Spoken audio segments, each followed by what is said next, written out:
So I was thinking about something.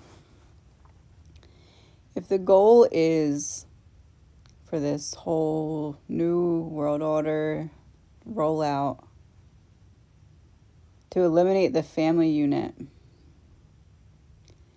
and basically kind of erase history in the process to support the erasure of the family unit, because that takes the power away from the people even more than it already is. To make sure that once it's taken away, it doesn't resurrect itself back.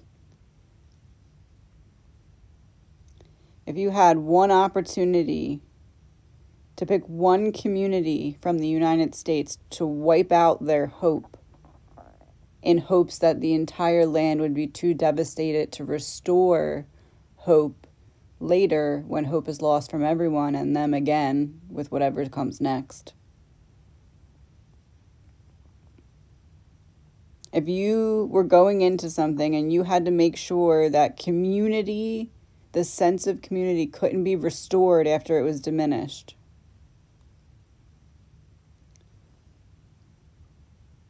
if you could pick one community from the United States, which one would you pick?